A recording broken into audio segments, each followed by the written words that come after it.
Welcome to the Higher Ed Jobs Podcast. I'm Andy Hibble, the Chief Operating Officer and one of the co-founders of Higher Ed Jobs. And I'm Kelly Sherwin, the Director of Editorial Strategy. Today we're joined by Dr. E. Howe and Dr. Mallory Neal, and we'll be talking about growth in your higher education and making career decisions. We'll explore how we can find that sweet spot between maintaining balance and building new skills. So thank you, E, and thank you, Mallory, for joining us today. I'll go over your bio in a second, but I just wanted to say welcome.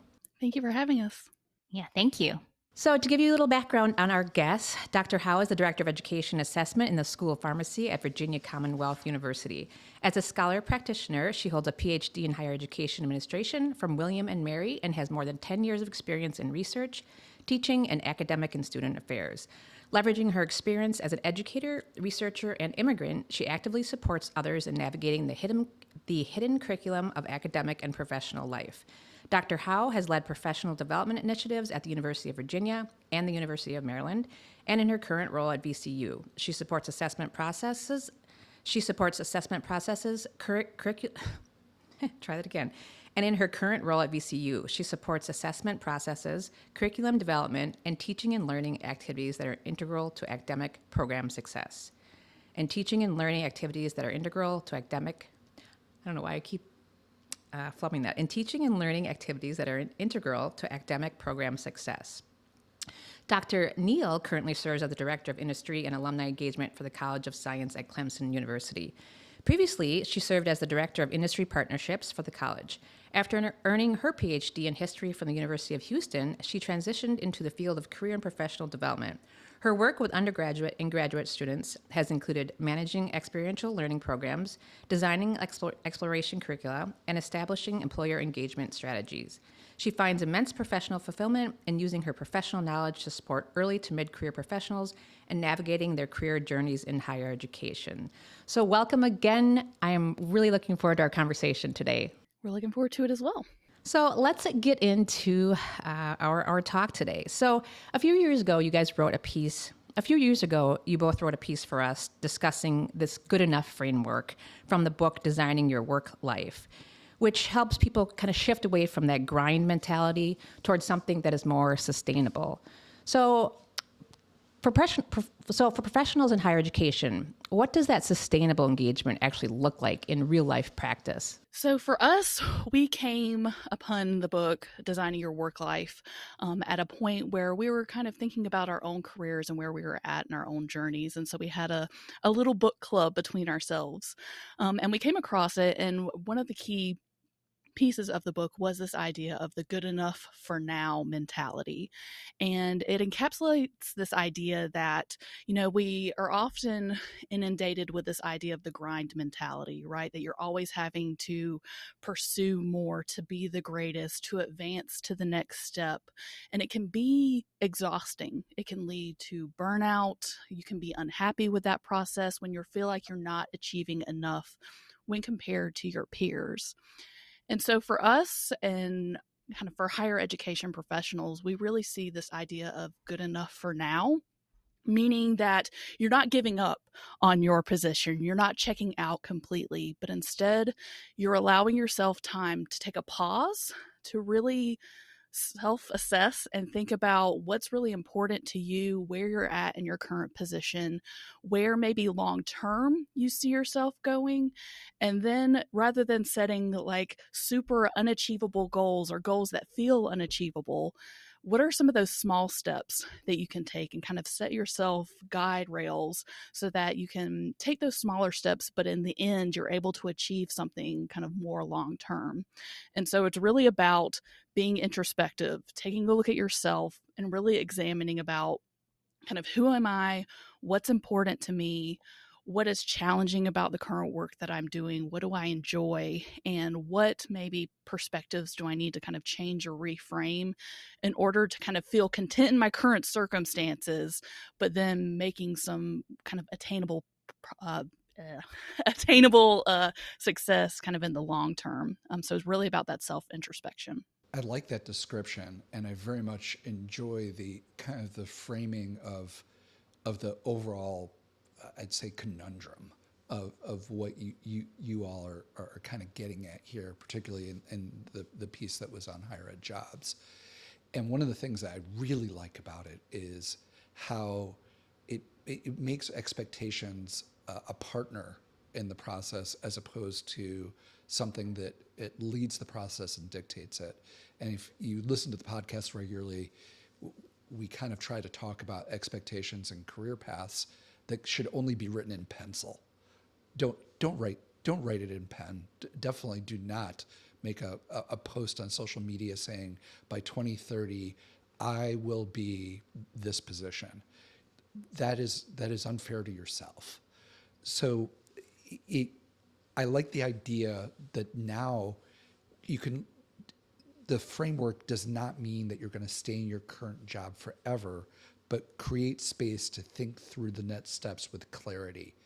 For me, I kind of interpret that as you get to do it with intentionality and strategy rather than emotion. How can someone use the in-between space to explore their identity and professional direction without feeling like they're losing momentum? Absolutely. I think what you just mentioned about intentionality is really, really spot on. So, to think about how to leverage this in between space to start, the concern is really relatable. Many of us worry that if we don't take action right now or constantly do something to improve the situation, we're never going to get out of the current circumstances. However, at some point of your life, as you continue to explore your career and make life goals, you realize that there's a cost that's associated also with the transition and change. So without really being present in that in-between space, we run the risk of losing the capacity to think and be really intentional. So we want to be really clear about this and with our listeners. So the act of changing a job itself should not be the end goal, but the process of ensuring that you're on the right track, inching towards a direction that aligns with the life that you want next, is something that we're advocating for. And a lot of times in decision making, we often also consider the push and pull factors. We want to remind the audience to ensure that you're not just running away from the less desirable aspects, but really building momentum toward a better version of your future career. And staying in this in-between space may seem like nothing is moving. That is if we're using the metric that, oh, have I applied for a job yet? Have I already changed a job yet? As the only measure for a way to assess our progress. And momentum can look very different for different individuals, especially for listeners who are already working in higher education. So we have the advantage of understanding the ecosystem of higher ed and having the opportunities every day, utilizing the good enough framework to prepare for our next move instead of just thinking about, oh, I have to be doing something else to build that momentum. And also, lastly, kind of as someone who deeply resonates with this feeling and has recently gone through this process, I struggle a lot initially with this idea of that I have to keep going. I needed constant reminders from my support network about this process takes time and also requires rest. Too often, we feel like we have to keep going, but creating that space for reflection and ambiguity is really critical, no matter how uncomfortable it feels. Well, and to tap onto that too, I think, and going back to the first question and then thinking about this one, it's kind of giving yourself some grace because, we go through different seasons of life, and at some points there may be parts of your personal or external experience that are kind of drawing more energy from you, where you can maybe feel the efforts at work are having to decrease, right? And that you can't give 100% all of the time, whether you're looking for that next process or you're trying to determine what is good enough. And so really kind of tacking into this idea of knowing who you are, giving yourself grace, and allowing, as he was saying, the time for rest when you feel like your cup is either overflowing or there's cracks at the bottom and it's starting to seep out. Thank you both for that. Mallory, you actually took the words out of my mouth about allowing, ourselves grace, and just reminding everyone that just because you maybe have not, received that next title, or maybe you haven't received a promotion or changed jobs, success is measured in very different ways. And I understand, what you're saying, and like wanting to push and grind. And, someone who's like a type A personality, I'm constantly measuring myself by that. But then, that's a good reminder to kind of like step back and be like, okay, I'm still making progress and keeping this momentum going. And, ultimately, being happy with where this growth is going. So thank you for both of your responses to that. If I could just add one quick add on to this, because I actually think it's such an important point here, the disconnection between momentum and action. Action is always feels good for momentum, but looking whether you're outside of search, not in an active search, that momentum does not mean action. It does not mean getting promoted or getting on a search committee or taking on new challenges, but it can mean a lot of different things, finding those other places. But in a search, I definitely feel people fall into the trap of, and you had mentioned this, E, they fall into the trap that applying for jobs means momentum. That's part of the process. Don't get me wrong. It's part of the engine that needs to be done. That is not momentum. And when you tie momentum to the process, it's going to be really hard in a job search to keep finding momentum because you do not have control of the timeline. And I think that's kind of a realization from what you all have just shared with us for me, which is you really don't have control of the timeline outside of a search either. People are going to make their decisions. Organizations are going to change. That happens, but you don't have control over that either. So creating action to fuel your momentum is going to be just as unsatisfying as it is in a job search. So I'm going to switch a little bit, kind of circling back to, when we first talked about the getting out of the grind. All of us, well, a lot of us know that in higher ed, we're often wearing multiple hats because of many different reasons.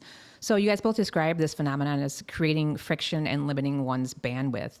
So I'm curious to see what you guys think on, where is that line between healthy adaptability and taking on too much? And, what do you think? What's some advice on professionals, how they can advocate for structure without burning bridges? No, absolutely. I think for us, one of the greatest realizations that we came to is that this line between the differences between kind of the adaptability and feeling kind of overwhelmed and burnt out, it's different for everyone, right? And so this idea of having yourself and comparing to what others are doing and be like, well, if they are able to take on this amount of work and these amount of responsibilities and they feel like that they look like that they're thriving, why am I struggling with that? That's why it's really important to have kind of this introspection, right? And to realize that it depends on where you're at in your current circumstances. And so kind of reflecting on that piece.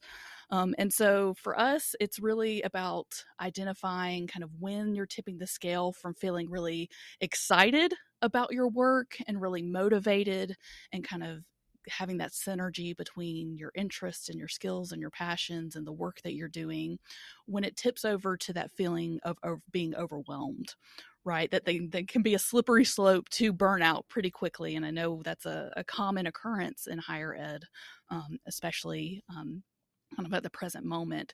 And so kind of referring back to the Design Your Work Life book that the Good Enough framework and the Good Enough for Now idea comes from, the authors Bill Burnett and Dave Evans, they talk about this idea of being hydra overwhelmed and hyper overwhelmed.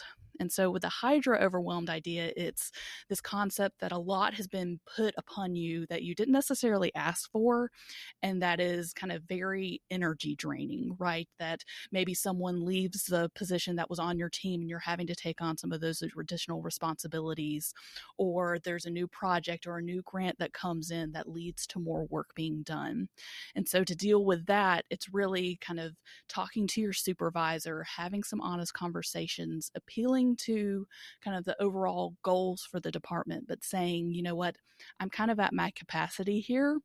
I need to kind of work through and maybe take something off my plate that isn't a necessity at the moment in order to kind of bring my full self to work that in the long run is going to be beneficial for our department. And then we have this idea of being hyper overwhelmed, which is almost the positive spin of like you've taken on so much work that you really enjoy, and it really does kind of fill your sense of achievement and the goals that you want to achieve, but it still is energy draining, right? That we're only at a certain capacity. And so for that, the authors talk about this idea of like it's time to delegate, which I know can be a struggle, especially when it's something that you enjoy. And so it really is this idea, and we kind of have mentioned it already multiple times, of checking in with yourself, being really honest with it when you're asking yourself, am I kind of motivated and really feeling that time where I want to take on that momentum? Or am I feeling overwhelmed and a little bit scattered and not really feeling like I'm accomplishing a lot at the moment? And I think coming to an answer for that can be really important. And then this idea of how do you have those conversations without burning bridges? I think you need to go and start earlier than kind of when you're at your breaking point. So as soon as you start feeling these moments of discomfort or being unsettled in the work that you're doing, I think it's important to set up time to talk with your supervisor and kind of walk them through your thought process at the moment. I think you don't want to wait to the point where you're just so frazzled and you feel like that you're kind of almost drowning in your work. I think that at that point it feels like something that needs to happen immediately and can lead to some stressors. Hopefully your supervisor will come into that conversation and know, okay, this is something that we need to address because I want you to stick around. I want you to be able to bring your best self to work. If they do react negatively, I think that tells you something then about your situation and your circumstances. Because with this idea for good enough for now, it's not that we want you to ignore if you're in a toxic work environment or you're experiencing any sorts of discrimination or kind of negative experiences in that way.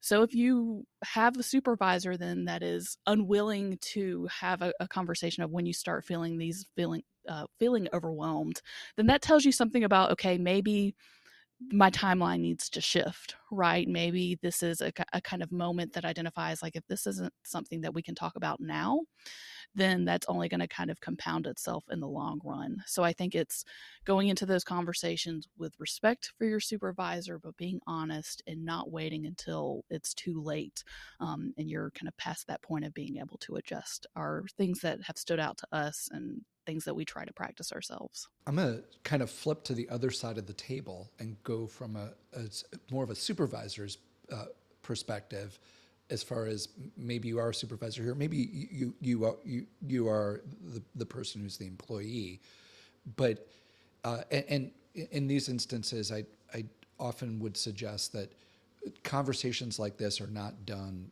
I think, on the fly. I think having a scheduled conversation, making sure that you're not catching somebody cold and just with raw emotion, but with their own intentionality and disclosure, is really important to having these conversations, because without it, you might not get the real set of cards that you need to read. But when you have you mentioned in the piece that you wrote that supervisors can support early career staff by being proactive without discussing career development. What makes a meaningful career development conversation, not a generic check-in, when this isn't a position that is in 18 to 24 months going to be immediately eligible for a higher level or promotion or something that's more of a tangible milestone that folks are looking for? How do you have it? By having these proactive conversations. So first, when we think of supervising, oftentimes we think about overseeing someone's work and their performance. At the same time, we know from firsthand experience that when we were already career staff members, we craved for mentorship. So to have meaningful conversations also requires the supervisor to center the supervisee's future and career development goals and put that front and center. So that's really the first step. Going into this conversation as a supervisor, remember that this isn't about you, but really what your early career supervisee as an individual, what they might want to say about their aspirations and goals in life. The other emphasis here is about being proactive. While many managers may say we're open to having these discussions about career development with our supervisees, what makes supervisees hesitant to come to their supervisors is an inherent power differential in the relationship, right?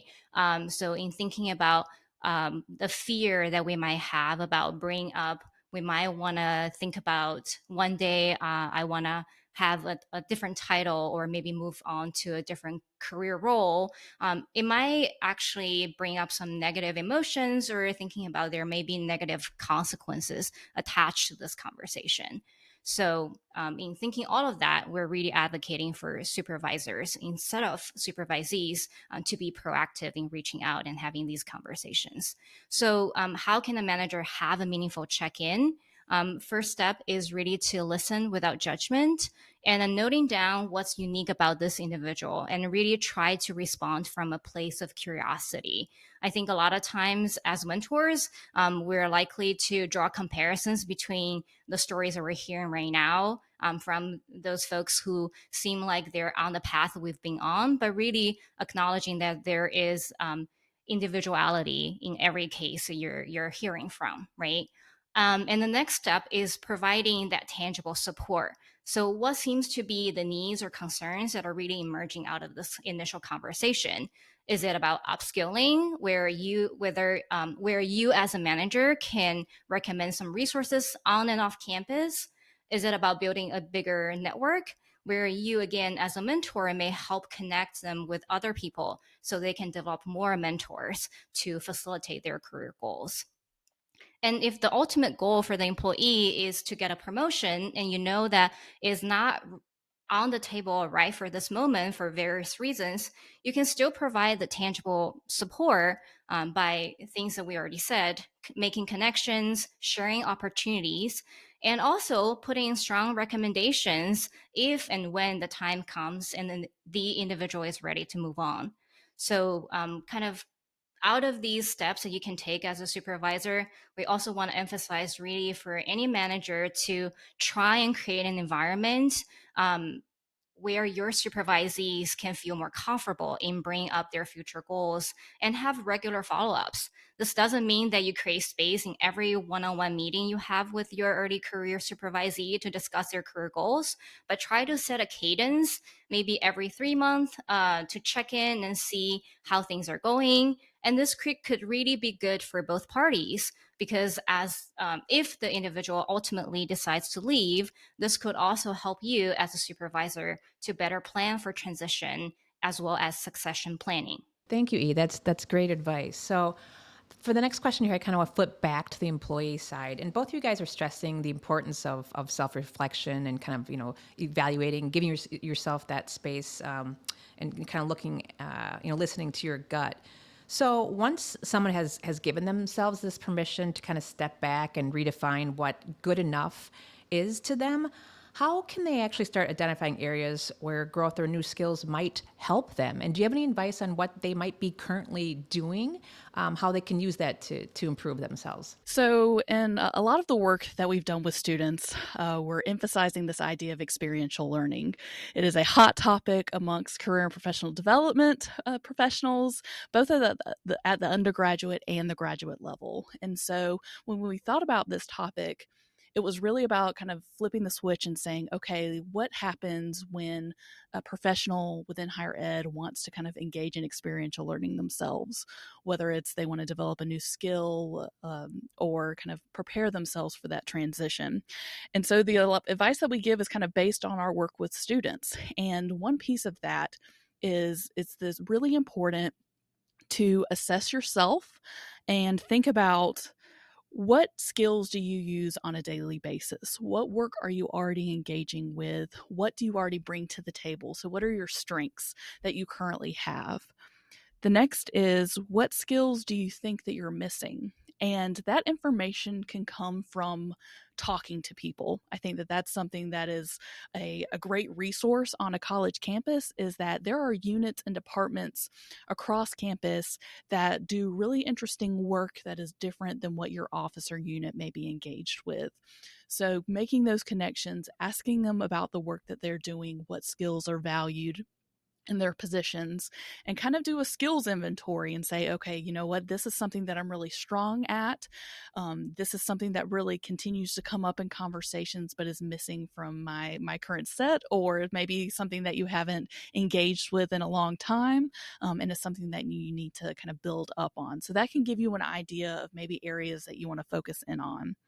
The next is to kind of ask yourself, what about your current work do you enjoy? So what gets you excited when you're like, oh yes, I get to hop in Excel and create data visualization tools. That's something that I'm really enjoying. And then also on the flip side, asking yourself, what about your current work do you not enjoy? What are some of those pain points? And that can really inform, okay, what should my next steps be? And then what should I be doing to prepare for them?